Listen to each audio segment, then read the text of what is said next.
Bonjour à toutes et à tous. Dans cette vidéo, j'aimerais vous parler du phallus. Vaste sujet.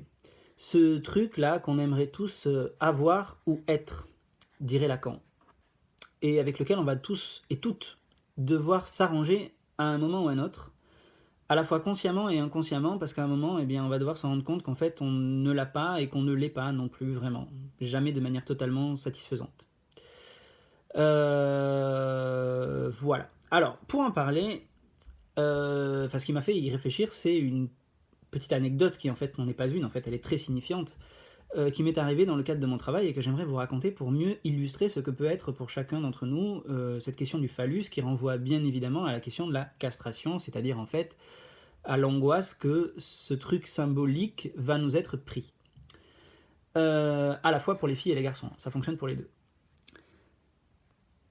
Sans parler du rapport aux parents dans cette histoire, mais là je vais dériver, donc voilà. Je raconte l'anecdote. Alors, il se trouve que je suis professeur, que je travaille avec des adolescents, et que arrive la fin de l'année, et donc on est à la fin de l'année là, et que la fin de l'année, je le vis de toute façon comme une forme de séparation, donc comme une forme de castration. Hein. C'est-à-dire que, voilà, il va y avoir séparation. Donc comment est-ce qu'on s'arrange avec ce truc? Alors, je reçois un message d'une élève, d'une de mes classes, qui m'écrit en me disant « Monsieur, nous organisons un petit déjeuner avec l'ensemble de la classe, avec un autre professeur. Or, il se trouve que vous êtes un professeur très sympathique, dixit cet élève, donc nous aimerions bien vous inviter. » Alors, mon premier mouvement psychique, qui est en fait dans la négation de la castration, c'est la joie, le contentement, je suis heureux, je me dis chouette, je suis un professeur sympathique, voilà, et je suis heureux à l'idée de revoir mes élèves. Donc, premier mouvement psychique très positif. Voilà, gratification, joie, tout ce qu'on veut, qui sont en fait des choses comblantes, hein, donc finalement qui viennent un petit peu réparer en fait finalement la castration. Premier mouvement psychique. Alors, je lui dis, mais quand a lieu ce fameux déjeuner? C'est là où ça devient génial. C'est qu'elle me répond, alors elle me répond, eh bien, il a lieu demain à 12h. Il se trouve que le lendemain à 12h, cet horaire de déjeuner est manifestement incompatible avec le dernier cours que je dispense dans ma matière, et que donc, il y a un truc qui colle pas là. Donc, et c'est là où je suis quand même d'une naïveté, mais confondante, et en même temps, je trouve ça, enfin voilà, ça dit quelque chose de moi, quoi, je crois. Donc je commence à lui dire, bah écoutez, il faut qu'on essaye de changer cet horaire, quoi, en fait. Premier mouvement naïf. Alors, il y a quand même un mouvement un petit peu d'agressivité refoulée, hein, c'est-à-dire que je lui reproche un peu, mais sans trop lui reprocher, en lui disant, mais attendez, vous pouvez pas me dire ça, il y a le cours. Voilà. Et là où je suis, mais d'une naïveté, mais un truc, et je vais voir l'autre prof, en lui disant, écoute, ce serait peut-être bien qu'on change l'horaire, parce que voilà, on m'a invité à ce truc, moi je trouve ça très sympathique et tout. Alors, à savoir si je suis pas allé lui dire pour lui dire, mais moi aussi j'ai été invité au truc qui avait été organisé entre toi et tes élèves. En fait, finalement, cet élève a organisé inconsciemment une rivalité entre nous, en fait, en vérité. C'est ça qu'elle a fait. Sur sa scène inconsciente, c'est ça qu'elle a fait. Mais ça, c'est pas grave, on peut pas lui en vouloir, c'est une ado, voilà. Et là, je reçois un message du prof que je vis véritablement comme une véritable castration. Il m'explique qu'en fait, mais je ne suis pas du tout invité à ce déjeuner, en fait. Enfin, il me le dit pas comme ça, mais en gros, c'est ça que ça veut dire. Donc, du coup, le message de l'élève prend un tout autre sens. Ça devient, monsieur, ça vous dirait de venir à un déjeuner auquel vous n'êtes pas invité? Monsieur, je vous informe que nous avons un déjeuner avec un autre prof que nous aimons plus que vous. Il y a eu une double déchéance, pour moi, d'un point de vue symbolique et du point de vue du phallus. D'un côté, les élèves m'ont été pris pour mon dernier cours, donc redoublement de la castration, c'est-à-dire le dernier cours est déjà en soi une castration, puisqu'il va y avoir séparation à l'issue de ce cours. Et là, ils me sont pris, c'est-à-dire la séparation, mais presque, ils me privent de la séparation avec les élèves. C'est quand même d'une violence assez inouïe, quoi, d'une agressivité assez inouïe. Il m'empêche quelque part de pouvoir symboliser ce truc, mettre des mots dessus avec les élèves, etc. Enfin, avec toute une classe potentiellement. C'est quand même, c'est chaud quand même, c'est chaud. Hein. Bon, et là j'ai un troisième mouvement psychique qui est un petit peu la hébétude, incompréhension, presque trauma, j'ai envie de dire en version accélérée, quoi. Bon, eh bien, en fait, ça m'a fait réfléchir à ma caméra qui s'en va. Ça m'a fait réfléchir à la question du phallus. Alors, qu'est-ce que c'est le phallus? Maintenant, je vais y arriver pour essayer de un petit peu plus creuser cette question. Le phallus n'est pas le pénis. Le phallus, c'est un truc qui est symbolique, qui est donc fantasmatique, qui est en remplacement du pénis. Finalement, c'est pas l'organe génital qu'on a ou pas entre les jambes, ça n'a aucune importance, parce qu'en fait, même si ça lui est lié quand même, mais c'est lié bien évidemment à l'organe génital, mais c'est fantasmatique. Bon, Lacan va dire que c'est imaginaire, réel ou symbolique. Moi, j'ai pas envie de m'arrêter sur ces termes, parce que très sincèrement, ça m'intéresse pas d'aller creuser ces concepts hyper raffinés. Pour moi, ça se joue là, en fait, c'est-à-dire dans la tête, finalement, dans le fantasme, dans quelque chose qui est à la fois conscient et inconscient. Donc c'est un truc symbolique, en fait, qui vient signifier qu'il nous manque quelque chose. Voilà, c'est ça, en fait, ça nous confronte au manque. Le phallus, c'est toujours dans une dialectique avec le manque, et qu'il nous manque à tous et à toutes, donc femmes et hommes, quelque chose, fondamentalement. Lacan dit que dès lors se pose une question pour chacun et chacune d'entre nous qui est être ou avoir le phallus. Ce qui signifie, pour Lacan, être ou avoir l'objet de l'amour. C'est-à-dire, soit on va chercher à être l'objet de l'amour pour l'autre, c'est-à-dire être soi-même le phallus, en fait, quelque part, soit on va chercher à avoir l'amour de l'autre. Du coup, là, l'autre est presque utilisé un petit peu comme un phallus substitutif. Alors, chez Freud, qui n'emploie pas tant que ça le mot phallus, Freud nous dit qu'en gros, il y aura de toute manière obligatoirement un renoncement à être le phallus, c'est-à-dire à être l'objet de l'amour de l'autre.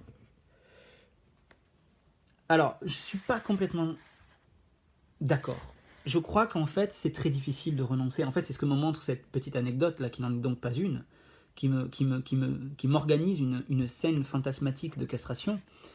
On ne renonce jamais à être l'amour de l'autre quelque part. Et finalement, d'ailleurs, j'ai compensé cette double castration traumatisante par finalement envoyer des messages à des élèves que j'aime énormément, en fait, pour leur dire à quel point ils étaient importants pour moi, et en fait recevoir in fine, parce que quand on envoie toujours une forme de déclaration d'amour à quelqu'un, c'est qu'on en attend une en retour, en fait. Donc en fait c'était une manière de dire aussi, mais je reste quand même moi-même phallus pour quelques autres, même si c'est pas pour ce groupe d'élèves qui a choisi de ne pas venir à mon dernier cours et qui donc m'a privé finalement, m'a castré en fait en ne venant pas, et m'a privé de la possibilité de dire au revoir.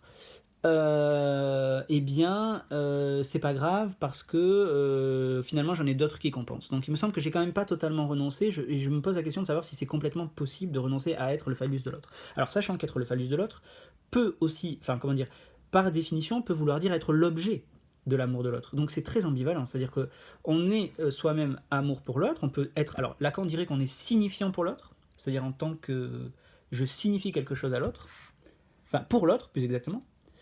Mais du coup, ça veut dire que si moi-même je suis phallus pour l'autre, je suis un objet pour l'autre. C'est-à-dire que l'autre peut en fait me prendre, me jeter. Donc là, tout ça, ça peut être un petit peu problématique aussi. Donc quand on est dans l'être, on n'est jamais complètement dans l'être, on est aussi un peu dans l'avoir. Alors être, avoir pour le coup, alors là à l'inverse, avoir le phallus, c'est-à-dire en fait avoir les élèves, hein, pour mon dernier cours, putain merde, je les veux quand même, c'est mon dernier cours. Et l'autre, il me les prend pour en fait aller faire la fiesta avec eux. Ça a été très douloureux aussi, parce qu'en fait finalement il m'a privé d'un truc en fait, et du coup ça m'a montré aussi que pour moi les élèves étaient une forme de phallus, c'est-à-dire une forme de substitutif à la castration en fait, quelque part. C'est-à-dire que comme l'angoisse de castration est quelque chose par lequel on va tous et toutes passer, eh bien on est obligé de trouver des substitutifs. Alors, c'est un peu horrible de parler d'élèves, donc de personnes en termes d'objets, parce qu'en psychanalyse, on va parler d'objets, mais en fait, c'est quand même un petit peu ça, d'un point de vue fantasmatique. Voilà. Alors, moi, en fait, ce qui m'intéresse, pour le coup, c'est de savoir comment vous vivez cette histoire de castration. C'est-à-dire, en fait, comment ça s'organise sur votre scène fantasmatique, et est-ce que, pour vous, il serait plus important d'être ou d'avoir le phallus? Alors, avoir, ça pourrait être... cumuler les diplômes, avoir une position très très importante dans la hiérarchie d'une entreprise, ou de plus en plus importante, ça va vraiment être, il me semble que ça va être avoir le phallus. Moi j'ai quand même l'impression que j'ai renoncé un peu à ça, cette histoire d'avoir le phallus. Par contre, renoncer à être le phallus, c'est-à-dire à être soi-même l'objet de l'amour de l'autre, ça me semble compliqué. Mais en même temps, j'étais prêt dans cette affaire, j'en reviens à mes histoires d'élèves, à partager l'amour des élèves, puisque finalement j'avais envie d'y aller à ce truc où il y avait l'autre prof, donc ça veut dire que je me sentais pas tant menacé que ça par l'autre en fait finalement, parce que j'étais prêt à partager en fait. Et je pense que dans la vie de toute façon on est toujours obligé à un moment donné de partager l'amour de l'autre, c'est-à-dire qu'en fait on ne sera... Voilà, peut-être la conclusion c'est ça, c'est-à-dire on ne pourra jamais être complètement le phallus pour quelqu'un, on sera obligé de partager en fait. On pourra être un bout de phallus, je sais pas si je peux le dire comme ça, mais il me semble que c'est peut-être là que ça se joue. C'est-à-dire en fait finalement être un petit peu l'objet de être l'objet de l'amour de l'autre, mais de manière partielle, peut-être. Parce qu'on pourra jamais l'être de manière totalitaire, pas totalisante, totalitaire donc. Et du coup, pour ce prof, je suis curieux, j'aimerais bien savoir ce qui s'est joué, mais voilà, il faudrait que je l'ai sur le divan, et bon, c'est pas le cas, donc je saurais pas. Mais je trouve tout ça assez fascinant, dont chacun s'organise avec la séparation finalement, et donc avec la castration, quoi, et donc avec le manque. Voilà, comment faire avec le manque. Bon, eh bien, la conclusion c'est que je n'ai pas assisté à ce déjeuner, j'ai donc perdu mes élèves, j'ai été castré. Quant à savoir si j'ai perdu leur amour, eh bien, en fait, ça je ne le saurais pas, parce que finalement, se retirer à l'autre de cette manière, c'est aussi une manière de castrer l'autre, chercher à castrer l'autre, de manière plus ou moins inconsciente, c'est aussi une manière de lui dire « mais je te possède » en fait. C'est-à-dire que tu es mon objet phallique. J'en fais ce que je veux. Je te prends, je te jette. Voilà. Et il me semble que dans les relations humaines, c'est toujours deux castrations qui essayent de s'emboîter, quoi, sans vraiment y arriver. Espèce de dialectique des castrations. Voilà, je m'arrête là sur ces interrogations abyssales. Pour moi, c'est vertigineux cette histoire de phallus et de castration. C'est un truc vertigineux, quoi. Et cette histoire de être ou avoir le phallus, j'ai toujours pas la réponse. J'ai des débuts de piste, mais j'ai pas la réponse. Voilà, mettez en commentaire comment vous vous organisez avec la castration, ça m'intéresse. Je vous dis à bientôt pour une toute nouvelle vidéo.